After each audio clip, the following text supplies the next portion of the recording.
Dreamers, you may now apply for deferred action starting August 15th. But before that, there's so many things also to consider, especially eligibility, especially guidelines, because this is a new thing. And that's what we're going to do right about now. We're going to explain all of that with you in our American Dream segment. This American Dream segment is brought to you by Aquino & Lowe Law Firm, answering your immigration questions. Attorney Richard Lowe, hello and welcome to Kababayan, LA. Thank you. So this seems like a good thing for our dreamers. And now let's talk about eligibility. They may apply starting August 15th, but who may apply? Yes, what we're looking at is for people who came into the United States when they were under the age of 16. That's prior to June 15th of this year. And that they are not now over the age of 31. And that is sad because when we first talked about this, I posted it up on YouTube and there was one comment that said he actually celebrated his 16th birthday 2 days after arriving here in the U.S. So that renders him ineligible, correct? Well, if he celebrated his 16th birthday in the United States, then he's fine. Oh, okay. As long as you are under the age of 16 when you arrive. When you arrive. Yes. What about for those that when they get here and they celebrate their 17th birthday 2 days after they arrive? Well, yeah, if they are 16 after when they arrive, then this does not apply to them. Unfortunately, yes. Okay, that's only one requirement. Another requirement is you have continuously resided from June 15th, 2007 to the present. Yeah, so essentially there's a 5-year continuous residency requirement. Okay. So if you entered after 2007, June 15th, 2007, then you're not going to qualify for continuous residence. If you entered prior to that but left, and left for a significant amount of period and then returned, you're not going to qualify.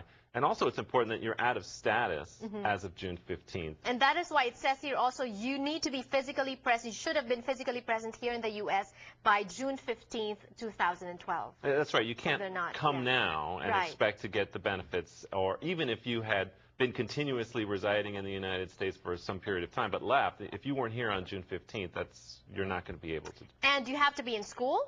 Well, this is the good part. You don't actually have to be in school. We had been wondering whether or not they were going to expand this to allow people to, perhaps who had dropped out of high school for some reason, that they could go back and complete high school or get a GED or something equivalent. And the answer is apparently yes, that the government will allow you to enroll post June 15th of this year in order to complete the studies.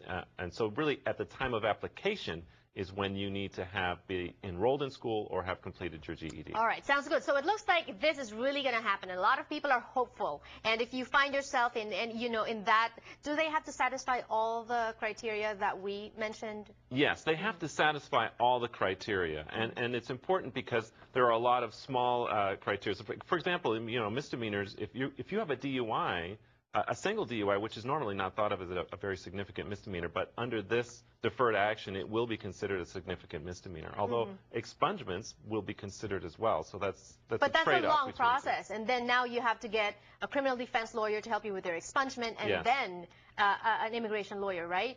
They will need an immigration lawyer for this, yes? Absolutely. I think, especially if you've had any contact with immigration, you should have an immigration lawyer helping you, making sure that you're not exposing yourself to any kind of problems with immigration by presenting yourself to them. Will interviews be required? It doesn't appear so at this time. It looks like it's just going to be a background check and submitting documentation to ensure that you meet all the criteria.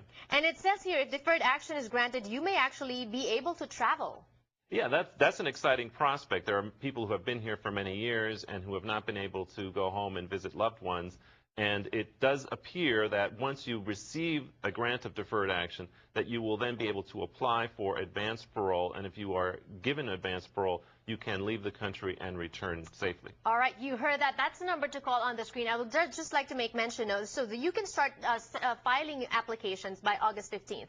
So you need to call your lawyers now so they can prepare the documents with you. Do we have a timeline? How long after August 15th you have to wait before you get some kind of a response? We really don't know. I mean, since this is a new process, we have absolutely no idea how long they're going to take the process. Work permits are usually processed within 60 to 90 days. days. I would expect that we would have decisions in these types of cases somewhere in the range of 3 to 6 months. And the thing is, there is no appeal for a denial of deferred action. So if you apply and you get denied, unfortunately, that's it? Game over? That's it. And that's why it's very important to make sure that you're doing it right the first time. You don't want to submit something that's going to get denied, and then that's going to be a heavy burden to overcome the next time you try to file something. So it's very important to get that looked at and done right the first time. And start it right by calling in lawyers that will be there to really help you. And you have to be careful because the right or the wrong help can actually hurt. There are some lawyers out there saying that they can do this, whatever, but you're not sure. But I can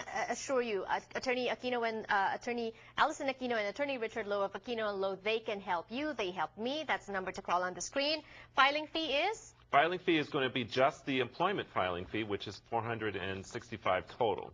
So there's no additional filing fee for the form. There will be a new form that will come out. There's no additional filing fee for that at this time, but there will be a filing fee for the employment document, which you must file at the same time, and also for advance parole should you request that later. Right. So it's not cheap. It's actually quite expensive too. So you wouldn't want to part with that money just, you know, with whatever help is available. So you need to talk to a lawyer, and that's the number to call on the screen. Thank you so much, and more power to you. Thank you. Magbabalik pa po ang Kababayan LA. Don't go away.